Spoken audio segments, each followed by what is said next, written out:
자기 소개서를 줄임말입니다. 그래서 요즘에는 자소서 이런 말을 많이 쓰죠.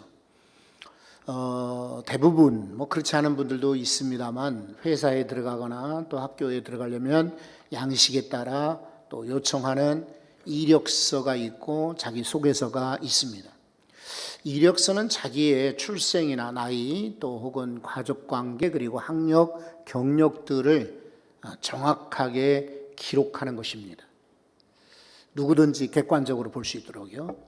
근데 이 자기소개서는 자기 주관적으로 내가 어떻게 살아왔고 성장해왔고 내가 무엇을 잘하고 장점들 그리고 나는 어떤 성격을 가졌고 그리고 나는 어떤 각오로 이 회사에 내가 지원을 하게 되었고 내가 이 회사의 구성원이 되면 나는 이런 회사를 위해서 유익한 사람이 되겠다. 각오를 적습니다.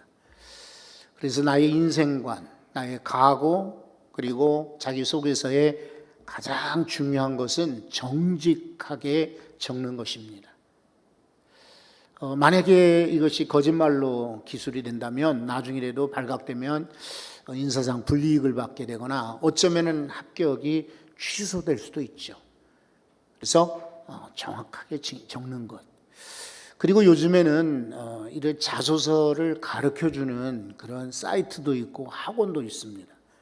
그리고 실은 많은 지원서들 가운데 이 자기소개서 이력은 거짓 회사에서 요구하는 대로 맞을 테니까요. 자기소개서가 독창적으로 눈에 들어올 때에 그 사람이 더 주목받고 아마 선정 대상이 될 겁니다. 그리고 그 자기소개서를 보고 마음에 드는 사람 불러다가 면접을 보고 회사에서 뽑겠죠. 그래서 자기소개서가 중요합니다. 그런데 우리 크리스찬들, 기독교인들도 자기소개서가 필요합니다. 저는 어떤 아무개예요 라고 나를 소개하는, 우리는 회사 일반 사람들 뿐만 아니라 교회 성도들에게 나를 소개합니다. 그리고 무엇보다 하나님 앞에 나를 진심으로 소개해야 됩니다. 그렇다면 하나님 앞에 나는 어떤 사람이라고 소개해야 될까요? 그것이 오늘 말씀의 주제입니다. 6절이죠. 6절 말씀이 오늘 13절까지 말씀을 관통하는 중심 구절이고 요절입니다. 그래서 6절은 한 번 더 읽겠습니다. 다 같이 읽어보죠.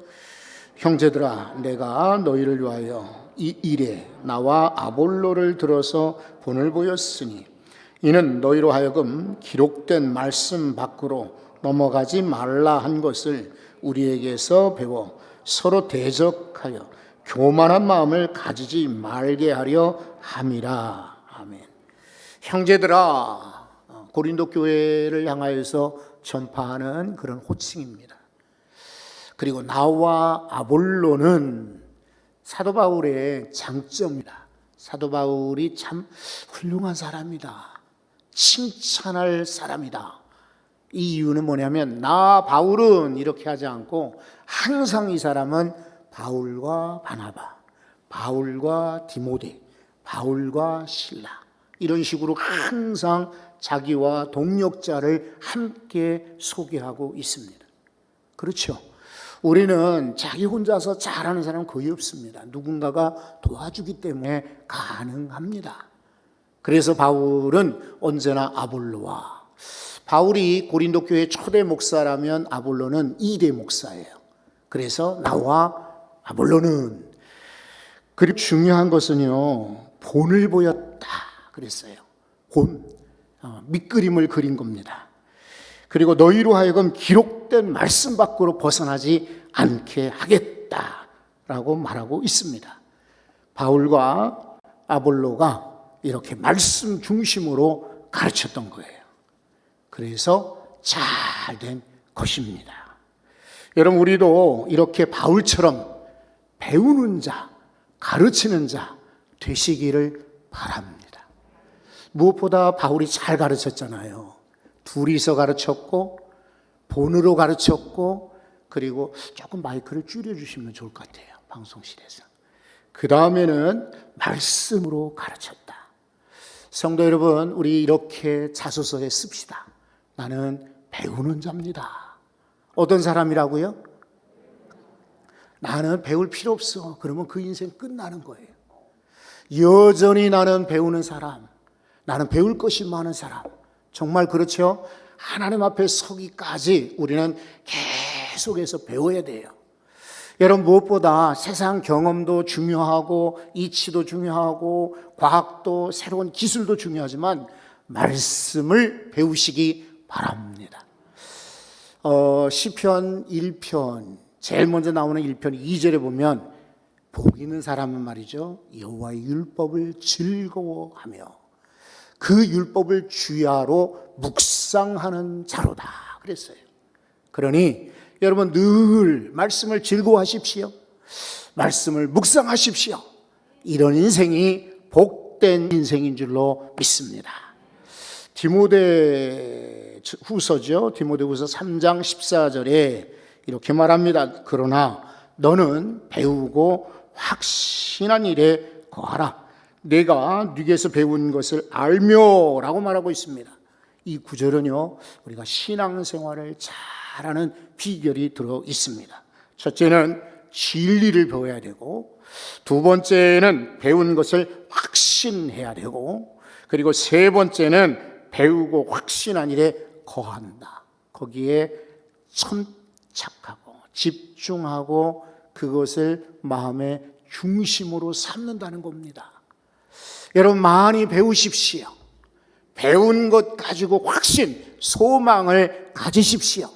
그리고 그 배운 데에 여러분의 마음을 두시기 바랍니다. 우리 평생 배우는 자로 사실 수 있기를 바랍니다. 또 하나 내 자소서에, 크리스찬의 자소서에 포함되어야 할 내용이 있습니다. 그건 뭐냐면 나는 말씀 중심으로 삽니다. 그거예요. 뭘 중심으로 산다고요? 말씀 중심으로 산다. 이스라엘 백성들이요, 이렇게 광야로 나왔을 때 누가 안내하는 사람이 없었어요. 그리고 내비게이션도 없어요. 어떻게 가냐면 구름 기둥, 그리고 밤에는 불 기둥이 움직이는 대로 가는 거예요. 그리고 그 당시는 집이 없어요. 집이 없이 주로 어떻게 하냐면 천막을 쳐서 사는 겁니다. 그런데 자기들 마음대로 여기 시냇가가 있으니까 여기다 천막 지어야지, 여기는 보들보들한 흙이 있으니까 여기다가 천막을 지어야지, 여기는 산 밑에 그늘지니까 여기다가 천막을 지어야지. 천만의 말씀이에요. 그렇지 않아요. 항상 법궤가 먼저 가요. 그럼 그 법궤 위에는 구름 기둥이 쫙 펼쳐지고 불 기둥이 펼쳐진 거예요. 그러다가 구름 기둥이 움직이면 법궤가 움직이겠죠. 불 기둥이 움직이면 동일하게 움직이다가 딱 서는 곳에 법궤가 멈추죠. 그러면 동서남북으로 12지파였죠. 세 지파씩, 동쪽에 세 지파, 서쪽에 세 지파, 북쪽에 세 지파, 남쪽에 세 지파, 이렇게 12지파가 자기 지파의 자리에다가 천막을 세우는 거예요. 그리고 거기 머물러요. 그러니까 나는 유다 지파다 그러면 유다 지파의 땅에다가 장막을 세우는 겁니다. 저쪽에 루벤 지파 땅이 더 좋은 것 같은데 자기 천막을 치고 가는 게 아니라 항상 법궤를 중심으로 동그랗게 이 사람들이 있었어요. 여러분, 이 법궤는 하나님의 임재의 상징입니다. 법궤를 중앙에 두었다. 하나님 중심으로 산 거예요. 그리고 이 법궤를 나중에 가져다가 교회, 성전을 세웠습니다. 성막을 세우고 나중에 성전을 세웠죠. 그런 거로 법궤는 교회를 상징합니다. 법궤 안에는 만나 항아리도 지팡이도 있었지만은 무엇보다 계명이 들어 있습니다. 그래서 계명, 말씀이죠. 그래서 말씀 중심이다. 이걸 가르쳐 준 거예요. 한번 여러분 따라서 한번 해보세요. 하나님 중심, 교회 중심, 말씀 중심. 어젠가 국민일보에 보니까요, 우리나라의 이단이 10명 크리스찬 가운데 한 사람이래요. 그러니까 700만 명이다 그러면 70만인 거예요. 660만 명 정도 된다고 해요. 작년도 통계청의 자료에 종교인 조사를 해보니까 크리스찬들이 660만. 그러면 66만 명이 이단인 거예요. 옛날보다 이단이 훨씬 더 많아졌어요. 지금도 길거리, 사거리, 큰 강남이나 혹은 광화문 같은 데 가보면 보십시오. 또 영등포 같은 데 보시면 정통교회는 전도를 안 해요. 전도를 싹도 안 해. 그런데 지금 보면 이단들이 전도를 해요. 월요일 날도 이제 장례를 가려고 서울역에 이제 간 적이 있어요. 서울역을 이렇게 에스컬레이터를 타고 올라가는데 뒤에서 막 노랫소리가 들립니다. 익숙한 노랫소리더라고요. 그래서 누가 전도를 하나 보다 그러고 봤더니 이단이더라고요. 서울역 앞에서. 이단들은 왜 이단인가? 하나님이 아니라 교주를 하나님처럼 생각하기 때문에 그래. 교회를 배격하죠. 교회 말하지 마라. 교회에서 끄집어내어서 이단 소굴로 데려가죠. 그리고 말씀을 바꾸죠. 그래서 말씀 말고 교주의 이야기가 말씀인 것처럼 가르치죠. 그러니까 이단이 되는 거예요. 사랑하는 성도 여러분, 우리 신앙을 끝까지 하늘나라까지 유지하려면 이 세 가지를 중심 삼아야 돼요. 하나님 중심, 교회 중심, 세 번째는 뭐예요? 말씀 중심. 현대인들 가운데는 어지럼증 환자가 많다고 합니다. 왜 어지러우냐? 이제 이명 증세가 있는 거죠. 이제 귀 안에 있는 탈폐인관이 이렇게 문제가 생기거나 뇌에서 문제가 생길 때 중심을 잡지 못하는 이리 비틀 저리 비틀 어지러우니까 앉았다가 일어나다가도 빙 도는 사람들 아마 경험이 있으실 거예요. 중심 잡기가 어려워요. 그런데 이 세상 모든 만물은 중심이 있어요. 태양계도 중심을 따라 태양을 따라 움직이게 됩니다.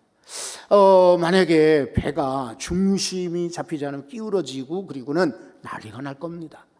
비행기도 어느 정도 양력을 받아 올라간다면 중심을 잡아서 쭉 갈 수가 있는 거지. 만약에 한쪽 날개에 이렇게 문제가 생기거나 이러면은 그 비행기는 오래 가지 못하고 돌아온다든지 아니면 아마 큰 문제가 생길 겁니다. 우리 인생도 중심이 필요해요. 그런데 여러분들에게 꼭 부탁드리고 싶은 것은, 그리고 여러분 이력 자소서에 꼭 집어넣어야 될 것은, 내가 신앙생활하는 신앙인인 이상 나는 무엇보다도 말씀 중심으로 살겠다 각오하시기를 바랍니다. 왜 그러냐면 7절을 한번 보십시오. 6절을 보십시오. 6절을 다시 6절을 보면은, 형제들아 내가 너희를 위하여 이 일에 나와 아볼로를 들어서 본을 보였으니, 아까 말씀드렸죠? 그 다음 구절을 한번 다시 읽어보십시오. 이는 너희로 하여금 기록된 말씀 밖으로 넘어가지 말라 한 것을 우리에게서 배워 서로 대적하여 교만한 마음을 가지지 말게 하려 함이라. 이게 무엇입니까? 기록된 말씀, 구약이겠죠. 그리고 사도들의 가르침, 편지도 기록된 말씀이죠. 그 당시는 신약 성경이 완전히 완성되지 않았기 때문에 아마 구약 말씀이지 않겠나 이렇게 해석을 합니다. 기록된 말씀. 그런데 어떤 사람들은 말씀 안에 거하는데 어떤 이들은 말씀 밖으로 떠난단 말이에요. 그러니 잘못되는 것입니다. 사도행전 2장에 보시면 2장 42절입니다. 그들이 사도의 가르침을 받아 어떻게 했습니까? 서로 교제하고 떡을 떼며 오로지 기도하기를 전혀 힘쓰니라. 사도의 가르침을 따라 모인 겁니다. 사도의 가르침을 따라 성찬도 행했던 것입니다. 사도들의 가르침을 따라 기도했던 것입니다. 여러분, 그리고 여호수아가 모세의 뒤를 이어 지도자가 되었을 때예요. 하나님이 부들부들 걱정하고 떠는 여호수아를 격려한 말씀을 기억하시죠? 여호수아 1장 8절입니다. 이 율법책을 무엇을요? 율법책을 내 입에서 떠나지 말게 하며 주야로 그것을 묵상하여 그 안에 기록된 대로 다 지켜 행하라. 그리하면 내 길이 평탄하게 될 것이며 내가 형통하리라. 아멘. 하나님 말씀을 주야로 묵상하고 그 말씀으로 떠나지 마라. 그리하면 내가 잘 될 것이다. 내가 형통할 것이라고 약속했어요. 그러니 우리는 언제나 말씀 중심으로 신앙할 때 잘 되고 형통할 줄로 믿습니다. 세 번째는요, 자랑하지 말라입니다. 자랑하지 말라. 여러분, 이제 다시 한번 7절을 보겠습니다. 7절에 한번 같이 읽어봐요. 누가 너를 남달리 구별하였느냐? 내게 있는 것 중에 받지 아니한 것이 무엇이냐? 내가 받았은즉 어찌하여 받지 아니한 것 같이 자랑하느냐? 세 가지 질문입니다. 누가 너를 구별했느냐? 구별해서 하나님 백성 만들었고 구원 얻는 백성으로 만들었느냐? 너희들 스스로 노력이나 수고가 아니다. 하나님이 골라주셨다. 그리고 실은 너희 중에서 받지 아니한 것이 뭐냐? 다 받은 거 아니냐? 그런데 어찌하여 받지 않은 것처럼 자랑하느냐? 이렇게 세 가지 의문문을 통해서 이 고린도 교회의 성도들을 자극하고 도전하는 거예요. 고린도 교회는 여러 차례 말씀드렸지만 부자 교회예요. 이 사람들 항구 도시고 물건이 많고 사람 많고 장사하는 많고 그리고 노예 시장이 있고 문물 시장이 있고 무역 시장이 있고 이러니까 고린도 교회가 아주 상당히 부자 교인들이 많았어요. 유대인들 가운데도 여기 와서 사는 이들 가운데 부자가 참 많았어요. 이게 사람 많은데 돈도 많죠. 그러니까 이 사람들은 자기를 자랑한 거예요. 나는 권세 있는 어떤 집안이요. 나는 이렇게 공부를 많이 한 사람이요. 그리고 나는 이런 진귀한 보물을 가졌소. 라고 어리석게도 자랑하는 거예요. 그러니까 사도 바울이 그들을 향하여서 아니 누가 너희를 크리스찬 믿음의 사람으로 구별했더냐? 아니 너희들이 가지고 있는 것이 다 너희 노력이더냐? 하나님이 준 거 아니냐? 그런데 왜 스스로 얻은 것처럼 자랑하느냐라고 지금 고발하고 있어요. 어쩌면 이 이야기는 우리에게도 주시는 것 같아요. 우리도 입만 열면 자랑이죠.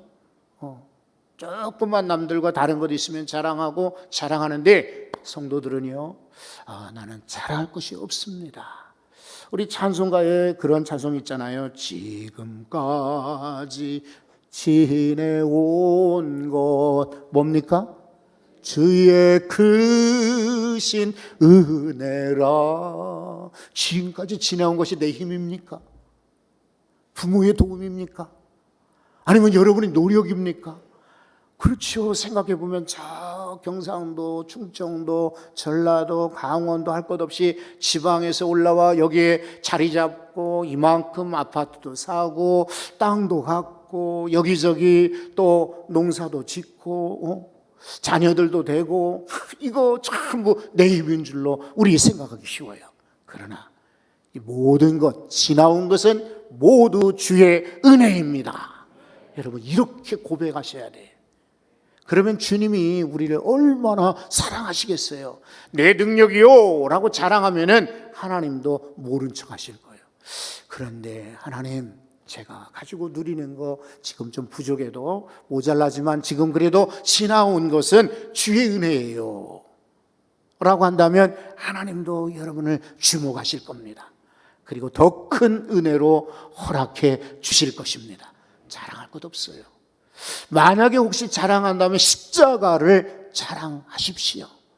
십자가 때문에 내 죄가 못 바뀌었습니다. 십자가 때문에 내가 죽었습니다. 그러나 그 십자가 때문에 예수님이 부활하시고 살아난 것처럼 우리 또한 살아날 줄로 믿습니다. 그러므로 집 자랑, 자식 자랑, 돈 자랑, 권력 자랑, yan량한 그런 지식 자랑이 아니라 오직 모든 것은 주의 은혜입니다. 그리고 나는 자랑할 것은 오직 십자가뿐입니다. 이렇게 고백하시면 하나님이 기뻐하실 줄로 믿습니다. 하나 더 자소서에 들어갈 것이 뭐냐면 나는 부족한 자예요. 미숙한 자요 하는 고백이에요.